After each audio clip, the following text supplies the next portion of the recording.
Match box villa. एक गांव में रघुवीर नाम के एक सरकारी कर्मचारी का रवि नाम का एक बेटा था। रवि को एस्ट्रोलॉजी का बहुत जुनून था और किसी के पास काम ना करके खाली बैठा रहता था। एक बार रवि खाली मैच बॉक्स से एक मिनिएचर राजमहल बना रहा था तो रघुवीर आकर, बेटे ये बच्चों की तरह मैच बॉक्स के साथ क्यों खेल रहे हो? देखो बेटा, आज मैं नौकरी से रिटायर हो गया हूँ। अब से मुझे तनख्वाह नहीं मिलेगा, सिर्फ पेंशन मिलेगा। अब तक मेरी सारी कमाई तुम्हारे पढ़ाई के लिए खर्च किया है। तुम्हें पढ़ाई पूरी करके 4 साल हो गए हैं, पर अब तक तुमने नौकरी नहीं ढूंढा। यदि तुम जल्दी कोई नौकरी नहीं ढूंढोगे तो घर चलाना मुश्किल हो जाएगा। जाओ कोई नौकरी ढूंढ लो बेटा। क्या मुसीबत है पिताजी, ये आपके मिडिल क्लास मेंटालिटी ने मुझे तंग कर रखा है। मेरे जैसे अपूर्व कुंडली वाले को कोई सामान्य नौकरी करने को कहते हैं आप? किसी के नीचे काम करूं और बॉस को सलाम ठोकूं? नेवर। मेरे कुंडली में महाराज का योग लिखा है। एक ही साल में इस गांव को खरीदने की क्षमता है मेरी। विक्ट्री के वेटिंग लिस्ट में मेरी कुंडली खड़ी है। यूं मेलोड्रामा करके मेरे कुंडली और उसके ग्रहों को कंफ्यूज ना करें। मैं जब करोड़पति बन जाऊं तो इस मैच बॉक्स महल की तरह एक बड़ा महल बनाने के लिए गांव में जगह ढूंढने जा रहा हूं। तब तक खाना बनाकर तैयार रखें, कहकर घर से बाहर निकला।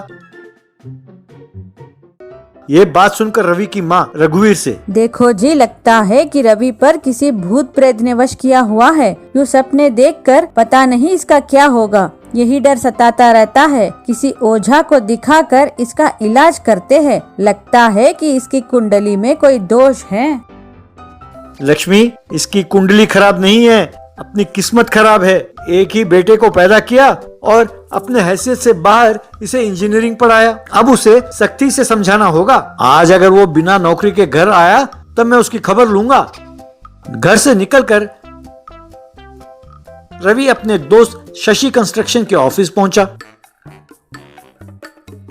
यार रवि, यूं खाली बैठने से अच्छा मेरे कंस्ट्रक्शन कंपनी में काम कर सकते हो ना। यार तू तो सिविल इंजीनियरिंग में हमारे कॉलेज का टॉपर था। तेरे जैसे इंटेलिजेंट मेरे साथ काम करेगा तो मेरे बिजनेस भी खूब चलेगी। यार शशि, तू भी मेरे पिताजी की तरह दकियानुसी बातें करता है। 1 साल में जो महाराज बनने वाला हो उसे तुम्हारे पास काम करने के लिए कहते हो। जानते हो कि मैं अब यहाँ क्यों आया हूँ? मेरे कुंडली के हिसाब से 1 साल बाद मुझे एक बड़ा राजमहल बनाना है। तुम्हारे रियल एस्टेट वेंचर में 1 एकड़ जमीन बचा कर रखना मेरे लिए। ये कहने आया था। इस बीच तुम बेकार बैठने के बजाय विला और फ्लैट्स बनाकर 1-1 करोड़ रुपए कमाकर गुजारा करते रहो, ठीक है? 1 साल में आकर मैं तुम्हें 50 करोड़ रुपए देकर 1 एकड़ जमीन खरीद लूंगा। तेरा लाइफ सेट हो जाएगा, कहकर चला गया। रवि को जाते हुए देखकर शशि, इसका ये एस्ट्रोलॉजी का जुनून चरम सीमा पर है। अब पता नहीं इसका अंत कैसा होगा, कहकर तरस खा रहा था। कुछ दिनों बाद रवि की माँ बीमार पड़ गई। उसको जांच करके डॉक्टर, देखिए ये बहुत सख्त बीमार हैं। 1 हफ्ते के अंदर सर्जरी नहीं किया तो इनकी मौत हो सकती है। सर्जरी के लिए 20 लाख रुपए खर्च होगा, पैसों का इंतजाम कर लीजिए, कहकर चला गया। तब रघुवीर रवि से, देखा बेटा, अपने परिवार पर कैसी मुसीबत टूटी है। मेरे जिंदगी भर की कमाई तेरे पढ़ाई में खर्च कर डाला। अब मेरे पत्नी के इलाज करने के लिए मेरे पास पैसे नहीं है। तुम अगर कोई नौकरी करते होते तो ये नौबत नहीं आती। तुम्हारे इस कुंडली के पागलपन के कारण तुम बेकार घूम रहे हो। लानत है। अरे तेरे जैसे बेटे का होना ना होने के बराबर है। तब रवि ने सोचा, 1 साल में किंग होने वाला हूँ, तब लौटा दूंगा, कहकर शशि से 20 लाख रुपए उधार लेता हूँ। यूं सोचकर वो शशि के कंस्ट्रक्शन कंपनी के ऑफिस गया। तभी विलास खरीदने कुछ कस्टमर्स वहाँ पहुँचे। शशि उनके सामने ब्लूप्रिंट्स फैलाकर विला के बारे में वर्णन कर रहा था। देखिए शशि जी, आपका वेंचर अच्छा है, पर आपका विल्ला कैसा दिखेगा इसकी क्लैरिटी हमें नहीं है। 2 करोड़ रुपए देकर विल्ला बनाने वाले हम केवल जमीन देखकर तो पैसे नहीं दे सकते। ये सोचकर रवि जमीन पसंद होने पर भी विला कैसे दिखेगा ये ना समझ पाकर ये पैसे नहीं दे रहे हैं। ऐसे मौके को गंवाना ठीक नहीं है। इन कस्टमर्स को कैसे लुभाऊं, कैसे इन्हें कन्विंस करें, ये सोच रहा था कि उसे मैच बॉक्स राजमहल याद आया। मैडम 10 मिनट प्रतीक्षा करें, आपका विला कैसा होगा ये दिखाता हूँ, कहकर रवि 10 मिनट में सबके सामने डिजाइन स्पेसिफिकेशंस के मुताबिक मैच बॉक्स मिनिएचर विला बनाकर ले आया। उस मिनिएचर विला को देखकर वो औरत, वाओ, मिनिएचर विला बहुत बढ़िया है। अब समझ में आ गया कि bedroom, hall, dining room, kitchen, lawn सब कैसे दिखेगा। आई लव इट, कहकर थोड़े पैसे एडवांस शशि को दिया। इसी तरह बाकी कस्टमर्स को भी रवि मिनिएचर विलास बनाकर दिखाने लगा। उन्होंने भी शशि को एडवांस दिया। यार रवि, यही तो तेरा हुनर है। देखा, 6 महीने में एक भी विला का एडवांस नहीं ले पाया मैं, पर तुमने कुछ ही घंटों में सारा वेंचर का एडवांस दिला दिया। तू ग्रेट है यार। अब से तुम केवल मेरे दोस्त नहीं बल्कि मेरे बिजनेस पार्टनर भी हो। ये लो, इस वेंचर का तुम्हारा हिस्सा, कहकर कुछ पैसे दिए। रवि उन पैसों को लेकर मैं सोच रहा था कि इससे पैसे उधार लूं, पर यहाँ तो मुझे जितने पैसे की जरूरत थी उससे ज्यादा मेरे हिस्से में मिला है। पर कुंडली के हिसाब से कुछ महीने और पैसे नहीं मिलने चाहिए थे मुझे। मेरा दिमाग का प्रयोग करके एक छोटे से आइडिया का ना पैसा मिला। ठीक है, पहले माँ का इलाज कराता हूँ, कहकर वहाँ से चला गया। फिर एक अच्छे अस्पताल में माँ का इलाज कराया। सब जानने के बाद रघुवीर अपनी पत्नी से, देखो लक्ष्मी, अभी अभी दुनियादारी समझकर रवि काम करने लगा है। अब इसकी कुंडली उसको नहीं भटका सकती। जो मेहनत के फल को मानता हो उसका राशिफल कुछ नहीं बिगाड़ सकता, है ना?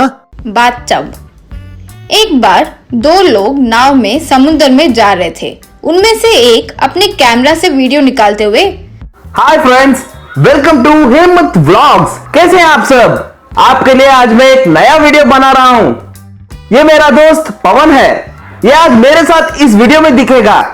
रे पवन, हमारे सब्सक्राइबर्स को हाय कहो। तब पवन ने हाय कहा। आज मैं आप सबको हमारे गांव के पास वाला एक द्वीप दिखा रहा हूं। उसमें कई सारे खतरनाक जानवर हैं। ऐसे कई लोग कहते हैं। देखते हैं कि हमें किसका सामना करना पड़े। उस द्वीप पर आदि मानव भी रहते हैं, ऐसे कई लोगों ने मुझे कहा है। माना जाता है कि वो बहुत खतरनाक भी होते हैं, लेकिन मैं सबकी तरह डरने वाला नहीं हूं। हेमंत कौन है ये सबको पता होना चाहिए ना। अगर कोई सामने आ गया तो उन्हें मोबाइल फोन थमाकर उन्हें मेरे सब्सक्राइबर्स ना बना दूं। ठीक है फ्रेंड्स, ये वीडियो बनने के बाद अपलोड कर दूंगा। कहते हुए कैमरा को ऑफ किया। क्या तुम्हें अक्ल है या नहीं? बस यूं समंदर में जाकर आते हैं कहकर द्वीप तक ले जा रहे हो। मैं नहीं आ रहा हूं, चलो चलते हैं। वहां गए तो जिंदा बच के लौटेंगे ये पता नहीं। चलो चलते हैं। Cool down dude, cool down. जीवन में हर चीज के लिए ऐसे डरेंगे तो क्या थ्रिल होगा। कोई भी परिस्थिति में चीजें संभालना मुझे आता है रे। मैं किसी भी स्थिति में जीवित रह सकता हूँ। तुम जैसे मैं मूर्ख नहीं हूं रे। मैं देख लूंगा, मेरी बात मानो रे प्लीज। इस तरह उनकी नाव उस द्वीप की तरफ जाने लगी।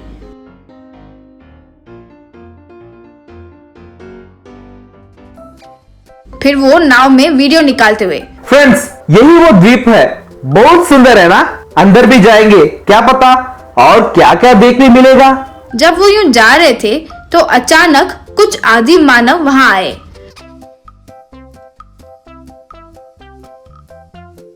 वे उन्हें देखकर खुशी से नाचने लगे। जुम्बाए अजुम्बाए आजुम्बाए अजुम्बाए आजुम्बाए अजुम्बाए आ खई को आइया। रे चल, भाग चलते हैं रे, भाग। वीडियो निकालते हुए हेमंत, रे वे कितनी खुशी से नाच रहे हैं तो जानते हो उसका मतलब क्या है? कि वे हमारा स्वागत कर रहे हैं, समझो रे। फिर एक आदि मानव, जुम्बाए अजुम्बाए ए शिम्बा शिम्बा। हाँ शिम्बा शिम्बा। फिर वे उन्हें लकड़ी पर बांधकर ले जा रहे थे। रे अभी कहा था ना कि भाग जाते हैं। अब देखो जानवरों की तरह बांध कर ले जा रहे हैं। ऐसे कर रहे हैं मतलब हमें ये लोग मारने वाले ही हैं। वीडियो निकालते हुए हेमंत, छी, तुम तो हर बात पर शक करते हो रे। हमें ये लोग अतिथि समझ रहे हैं। कहाँ हमारे पर दर्द होंगे सोचकर बेचारे हमें ऐसे ले जा रहे हैं। इनके पास गाड़ियां नहीं है ना, समझो रे। फिर दोनों को उनके नायक के पास ले गए। नायक और बाकी के लोग उन्हें देखकर खुशी से नाचने लगे तो हेमंत भी वीडियो निकालते हुए डांस करने लगा। तब नायक हेमंत से, गुम्बा गिली गिली गुम्बा गुम्बलक लंबा जंबा। हाँ लंबा जंबा मेरे ठीक है। बस फिर सब खुशी से तालियां मारने लगे। फिर वे उन दोनों को एक पानी से भरे बर्तन में बिठाए, उसके नीचे आग भी लगाए। रे जीते जी ये हमें पकाकर बिरयानी बनाकर खाने के मूड में है रे। वीडियो निकालता हुआ हेमंत, रे फूल इस तरीके से बात मत करो। तुम्हारे सारे बेकार के शक हैं। अतिथि को गर्म पानी से स्नान करा रहे हैं, फिर खाने पीने का सबका इंतजाम करेंगे। चाहो तो देखते रहो, तुम शांति से रहो। फिर आग तेज होकर पानी बहुत गर्म हो गया तो दोनों जोर से हे भगवान चिल्लाने लगे। वो देखकर वे लोग अजुम्बाजे अजुम्बाजे अजुम्बाजे अजुम्बाजे अजुम्बा जुम्बा अजुम्बाजे यूं खुशी से गाते हुए नाचने लगे। हाय राम, जल रहा है रे, पूरा बदन जल रहा है। भगवान, हे भगवान, बचाइए चिल्लाने लगा। रे स्टूपिड फेलो, यहाँ तुम्हारी भाषा कौन समझेगा रे? ऐसे हमारी भाषा में चिल्ला रहे हो इडियट। जैसे मैं कह रहा हूँ वैसे करो। फोन पर ये आदि मानो जो भगवान को पूछते हैं उसके बारे में कुछ मिले तो वो लगाओ। उस मंत्र को जोर से प्ले करो। तुरंत हेमंत फोन में ढूंढकर हाँ है रे, ये है, ये देखो अब प्ले कर रहा हूँ। जब वो मंत्र प्ले होने लगा तो वे आदि मानव अपने घुटनों पर बैठकर अपना मुंह ऊपर नीचे करके प्रार्थना करने लगे। यही ठीक मौका है सोचकर वे दोनों वहां से भाग निकले। फिर पवन हेमंत को खूब पीटा। फिर वीडियो में हेलो फ्रेंड्स, ऐसे पागल लोगों को कृपया करके प्रोत्साहन मत दीजिए। वो मेरा दोस्त है, ये बोलने में भी मुझे शर्म आ रही है। इसके हरकतों की वजह से सिर्फ यही नहीं, इसके साथ रहने वालों को भी खतरा हो सकता है। आप इसके चैनल को अभी अनसब्सक्राइब कीजिए प्लीज। कहकर फोन कट किया। अगले दिन हेमंत जब फोन देखा तो एक भी सब्सक्राइबर नहीं होने की वजह से अपना सर पकड़ लिया।